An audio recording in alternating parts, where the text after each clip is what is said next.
मोहन अपनी पत्नी और दोनों बच्चों के साथ दिल्ली में रहता था। उसकी पत्नी का नाम नैना था और उसके दोनों बच्चों का नाम जिया, जिसकी उम्र 7 साल थी, और कार्तिक, जो कि 8 साल का था। सुनिए जी, मैं कह रही थी कि अब हम भी यहाँ अच्छा सा स्कूल देखकर अपने बच्चों का एडमिशन करा देते हैं। कह तो सही रही हो नैना, मैं आज ही कोई अच्छे से स्कूल के बारे में पता करता हूँ। कुछ दिन में मोहन अपने दोनों बच्चों का एडमिशन वहाँ के अच्छे स्कूल में करा देता है और उसके दोनों बच्चे स्कूल जाने लगते हैं। मोहन अपने ऑफिस चला जाता है, जिससे नैना घर पर पूरे दिन अकेली रह जाती थी। एक रोज नैना, बच्चों की स्कूल बस आती ही होगी, मुझे उन्हें लेने जाना होगा। नैना जैसे इस सोसाइटी से बाहर की तरफ जाती है, तभी उसकी टक्कर सोसाइटी की एक औरत सुजाता से हो जाती है। सॉरी मैम, आपको लगी तो नहीं? इट्स ओके, नहीं, मुझे नहीं लगी। वैसे काफी जल्दी में लग रही है, कहीं जा रही थी क्या आप? जी, वो बच्चों की स्कूल बस आने वाली है ना, तो बस उन्हीं को लेने जा रही थी। ओह, मैं भी वहीं जा रही हूँ। वैसे कौन से स्कूल में जाते हैं आपके बच्चे? जी, आदर्श पब्लिक स्कूल में जाते हैं। अरे वाह, उसी स्कूल में तो मेरे बच्चे भी जाते हैं। तो चलो बाहर तक साथ चलते हैं दोनों। ठीक है, इसी बहाने हमारी बातचीत भी हो जाएगी। फिर नैना और सुजाता आपस में बात करती हुई बाहर तक चली जाती हैं। आप अभी शिफ्ट हुए हैं क्या यहाँ पर? जी, कुछ दिन पहले ही हम लोग यहाँ शिफ्ट हुए हैं। मेरे हस्बैंड का ट्रांसफर हो गया यहाँ। ओह, आप कौन से ब्लॉक में रहते हो? जी, मैं बी ब्लॉक 15 नंबर फ्लैट में रहती हूँ। ओह वाओ, आपके ऊपर वाले 25 नंबर फ्लैट में ही तो मैं भी रहती हूँ। अरे वाह, फिर तो हम दोनों पड़ोसी हुए। ऐसे ही दोनों आपस में बात करती हुई बस का इंतजार कर रही थी और तभी बच्चों की बस आ जाती है। फिर वो दोनों अपने अपने बच्चों को लेकर घर आ जाती हैं। उसी दिन शाम को वो दोनों पार्क में घूमने जाती हैं और थोड़ी देर बाद ही वो दोनों पार्क में फिर से मिल जाती हैं। दोपहर को हमने इतनी सारी बातें कर ली, पर नाम अभी तक नहीं पता हम दोनों को एक दूसरे का। क्या नाम है आपका? मेरा नाम सुजाता है, और आपका? मेरा नाम नैना है। ओके भाई, मैं आपको भाभी कहकर बुलाया करूंगी, आपको चलेगा ना? कोई नहीं, आप भाभी कह दिया करो। भाभी, आपकी हॉबीज क्या क्या है? मेरी बेस्ट हॉबी तो सुजाता कुकिंग करना है। फिर तो आपको बहुत अच्छी कुकिंग करते होगे। हाँ, कभी तुम घर पर लंच पर आना, तब कुछ अच्छा सा बनाकर खिलाऊंगी तुम्हें।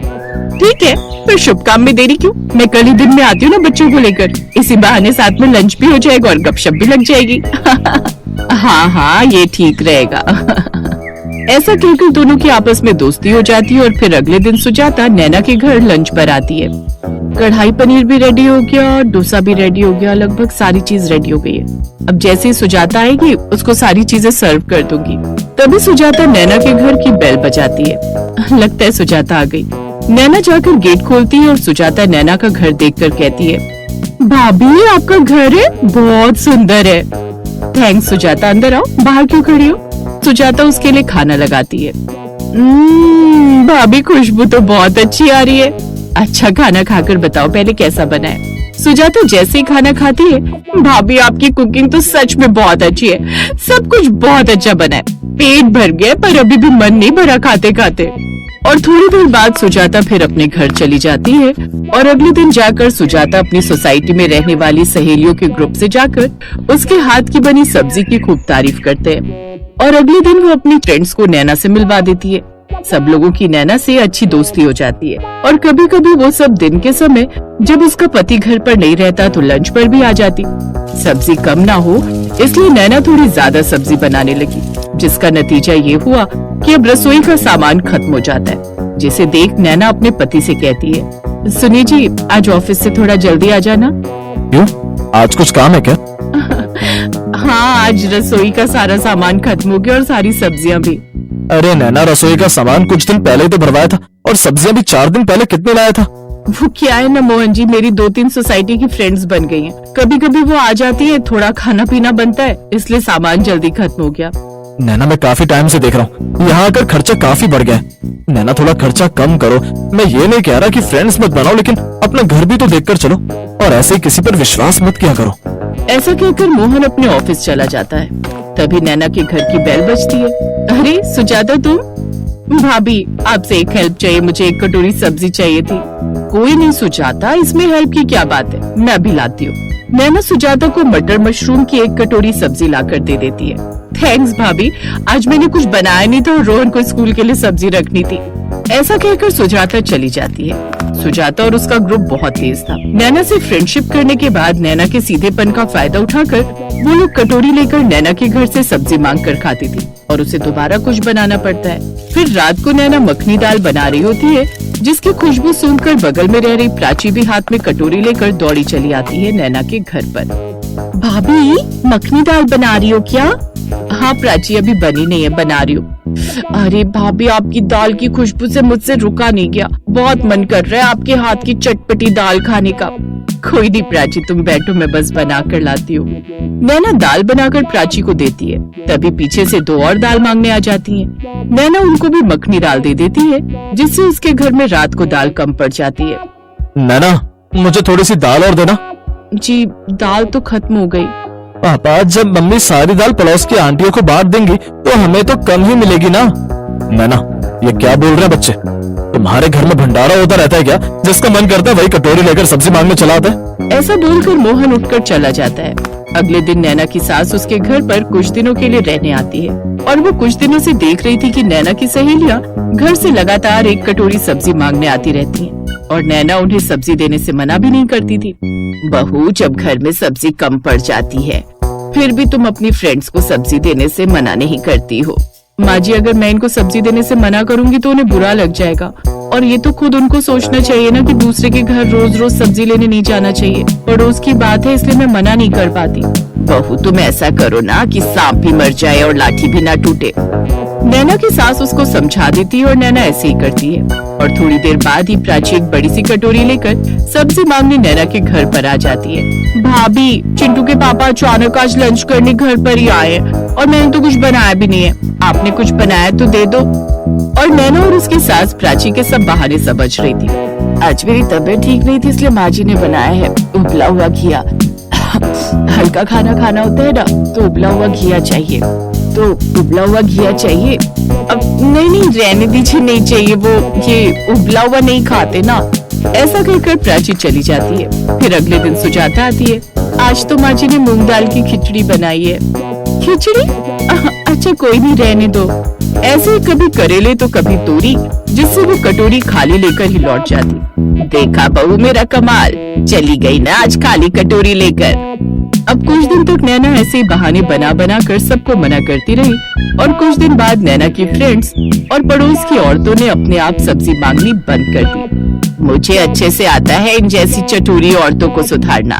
अब देखा, तुमने मना भी कर दिया और बुरा भी नहीं लगने दिया और अपने आप ही आना बंद कर दिया इन्होंने सब्जी मांगने। सच में सासू माँ, आपने कमाल कर दिया। बहुत परेशान हो गई थी इनकी रोज रोज की कटोरी सब्जी मांगने की आदत से। बहू, वैसे उनका मुंह देखने लायक होता था जब हाथ में खाली कटोरी लेकर जाती थी। इस तरह से नैना की सास पड़ोस की औरतों की सब्जी मांगने की आदत बंद करा देती है और उनको बुरा भी नहीं लगने दिया और वापस हाथों में खाली कटोरी लेकर जाने से उनको अपनी बेइज्जती महसूस होती थी, जिस कारण अब वो खुद ही कभी भी एक कटोरी सब्जी मांगने आती ही नहीं।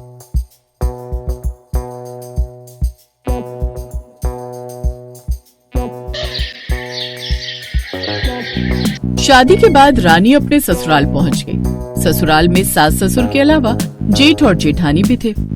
रानी ने पैर मारकर चावल से भरा लोटा गिरा दिया, तभी सास ने कहा, बड़ी बहू जल्दी से ये चावल बटोर लो, अभी रानी बहू इन्हीं चावल की खिचड़ी बनाएगी। जी सासू माँ। जेठानी ने सारे चावल उठा लिए। ये सब देखकर रानी को बड़ी हैरानी हुई, लेकिन फिर उसने सोचा, हो सकता है इन्हीं चावल से खिचड़ी बनाने की कोई परंपरा होती होगी इस घर में। घर के अंदर आते ही उसके पति विक्रम ने कहा, माँ, मुझे तो बहुत जोरों की भूख लगी है।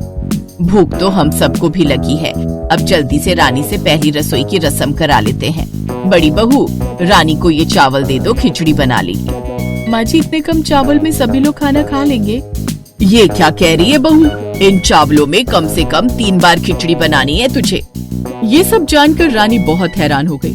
खैर, वो अपने ससुराल वालों की बात टाल तो सकती नहीं थी और सीधी सादी भी बहुत थी, इसलिए उसने थोड़े से चावल में खिचड़ी बना दी। सभी लोगों ने सिर्फ गिनती के 2-2 चम्मच खिचड़ी खाए और सभी का पेट भर गया। मेरा पेट तो कुछ ज्यादा ही भर गया। अब तो मुझे नींद भी आ रही है। तुम दोनों भी जाओ, आज तुम दोनों की सुहागरात है, मुबारक हो। मैंने भी आज कुछ ज्यादा ही खा लिया, 1 चम्मच की जगह 2 चम्मच ले लिए। फालतू का खर्चा हो गया। चलो मैं भी सोता हूँ, तुम सब भी सो जाओ। थक गए होंगे सब लोग। अपनी ऊर्जा को बर्बाद नहीं करना चाहिए। भैया भाभी, मैं भी जा रही हूँ सोने। मैंने भी बहुत खा लिया आज। ये सब देखकर रानी को बहुत अजीब लगा। खैर वो अपने पति विक्रम के साथ कमरे में जाकर बातचीत करने लगी। विक्रम जी, पक्का बताइए, आप लोगों का पेट भर गया है ना? या फिर आप लोग मुझसे ज्यादा काम नहीं करवाना चाहते थे इसलिए इतना थोड़ा सा खाना बन पाया? ये तुम कैसी बातें कर रही हो? हम लोगों का पेट तो कुछ ज्यादा ही भर गया है। मुझे पता है तुम ऐसी बातें क्यों कर रही हो, क्योंकि तुमने कुछ ज्यादा ही खा लिया है और नींद में ये सब बोल रही हो। खैर दोनों की सुहाग रात हुई और सुबह रानी जल्दी उठकर बाथरूम में नहाने जाने लगी। तभी विक्रम की नींद खुली। उसने रानी का हाथ पकड़कर उसे बिस्तर पर खींच लिया। कहाँ जा रही हो रानी? मैं बाथरूम में नहाने जा रही हूँ, छोड़िए मुझे। पागल वागल हो क्या तुम? इतनी ठंड पड़ रही है और तुम नहाने जा रही हो? और वैसे भी अभी 2 दिन पहले ही तो तुमने नहाया होगा, शादी थी तुम्हारी। ऐसा करो, सिर्फ शौच कर लेना, बाकी कुछ भी मत करना। फालतू में पानी बर्बाद नहीं करना चाहिए इतनी ठंड में। अगर तुमने नहाया तो पूरे परिवार वाले पूरा घर सर पर उठा लेंगे। रानी अपने पति की बात टाल नहीं सकती थी, लेकिन उसे ये भी अजीब लगा। वो सिर्फ शौच करके बाहर आ गई। विक्रम उठा, उसने शौच भी नहीं किया और वही रात वाली शेरवानी फिर से पहन ली। ये क्या? आपने तो वही दूल्हे वाली शेरवानी फिर से पहन ली। 1 साल पैसा इकट्ठा करके मैंने ये शेरवानी बनवाई थी और सबको बहुत पसंद भी आई थी, तो मैं दूसरे कपड़े क्यों पहनूं? जब तक ये शेरवानी बर्बाद नहीं हो जाती, फट नहीं जाती, तब तक मैं सिर्फ यही पहनूंगा। और तुम भी वही दुल्हन वाली साड़ी ही पहनोगी, और कुछ मत पहन लेना। खैर रानी ने भी वही साड़ी पहन ली। दोनों लोग बाहर आ गए। तभी रानी ने अपनी सास को बोला, मैं सबके लिए चाय बना देती हूँ और कुछ नाश्ता करना हो तो बताइए, मैं वो भी बना देती हूँ। बहू, हमें बेफिजूल खर्चा नहीं करना चाहिए। सुबह नाश्ता करने की क्या जरूरत है? अभी तो रात का खाना ही नहीं पच पाया है। ऐसा करो, हम सबके लिए 1-1 चम्मच चाय बना दो। 1-1 चम्मच चाय? 1-1 चम्मच चाय से क्या हो जाएगा? लगता है हमारी बहू भी एक ही दिन में हमारे रंग में रंगने लगी है। 1-1 चम्मच चाय शायद बहू को ज्यादा लग रही है। तो बहू ऐसा करना कि सिर्फ 1 चम्मच चाय बना देना, हम सब लोग 1-1 बूंद चाय पी लेंगे। अरे नहीं नहीं, मैं 1-1 चम्मच ही चाय बना देती हूँ सबके लिए। रानी किचन में जाकर सबके लिए 1-1 चम्मच चाय बनाने लगी। चाय बनाते बनाते वो खुद से ही बातें करने लगी। मेरे ससुराल वाले तो कुछ ज्यादा ही कंजूस हैं। इतनी कंजूसी मैंने तो आज तक किसी फिल्म में भी नहीं देखी। बताओ, 1-1 चम्मच चाय कौन पीता है? मैं तो इस घर में अभी नई नई आई हूँ, ज्यादा कुछ बोल नहीं सकती, लेकिन ये आखिर कब तक चलता रहेगा? मुझे तो बहुत तेज भूख लगी है। कल रात भी सिर्फ मैंने 2 चम्मच खिचड़ी खाई थी। तभी किचन में उसकी ननद और जेठानी भी आ गए। अरे भाभी, इतनी देर हो गई? इतने में तो पूरे गांव की चाय बन जाती। देखो, चाय गर्म तो हो गई है। ननद जी, जब तक चाय अच्छी तरह से उबल ना जाए तब तक चाय पीने में मजा नहीं आता। इतने में जेठानी ने गैस बंद कर दी। देवरानी जी, चाय ज्यादा उबालने से क्या हो जाएगा? खौलते हुए चाय तो कोई पी नहीं पाएगा, ये तो ठंडी हो रही है। इस वजह से बस थोड़ा सा चाय का पानी गर्म हो जाए, उतना ही काफी है। वरना हम लोग तो चाय को गैस पर पकाते ही नहीं है। रात में चाय पत्ती को पानी में घोल कर रख देते हैं और सुबह पी लेते हैं। ठंड की वजह से थोड़ा बहुत गर्म करना पड़ता है। फालतू में गैस की बर्बादी नहीं करनी चाहिए। ये सब सुनकर रानी को कुछ ज्यादा ही अजीब लगने लगा। खैर सभी लोगों ने 1-1 चम्मच चाय को 10 बार में खत्म किया। आप सभी लोगों ने अभी तक वही बारात वाले कपड़े क्यों पहन रखे हैं? क्यों बहू, ये कपड़े अच्छे नहीं लग रहे हैं क्या? इतनी ठंड में दूसरे कपड़े क्यों पहने हम लोग? फालतू में पानी खर्च होगा, बिजली खर्च होगी। तेरे पति ने तुझे कुछ समझाया नहीं? जब तक ये कपड़े फट नहीं जाते तब तक हम लोग यही पहने रहेंगे। खैर धीरे धीरे वक्त बीतता गया। रानी को बहुत भूख लग रही थी। दोपहर के वक्त रानी ने अपनी सास को बोला, सासू माँ, दोपहर के खाने में क्या बनाऊं? बहू, अभी कल रात में ही तो पेट भर के खाया था। इतनी जल्दी खाने की क्या जरूरत है?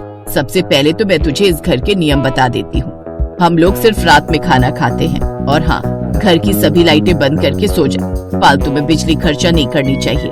रात में जब घर के सारे मर्द काम से लौट आएंगे तभी लाइट चालू करना और तभी खाना बनाना।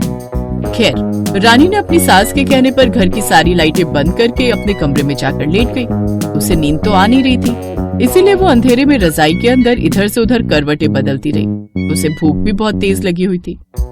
मेरे माँ बाप ने ना जाने कौन से कंजूस खानदान में मेरी शादी तय कर दी। खैर भूख से तड़पते हुए रानी भी सो गई। रात को जब उसका पति काम से वापस आया तब रानी को थोड़ी राहत मिली। वो अभी तक शेरवानी में ही था। अच्छा हुआ आप आ गए। अब जल्दी से हाथ मुंह धो लीजिए, तब तक मैं सासू माँ से पूछकर खाना बना देती हूँ। अरे इतनी ठंड में हाथ मुंह क्यों धोऊं मैं कहीं मजदूरी करने गया था क्या? फालतू में पानी बर्बाद नहीं करना चाहिए।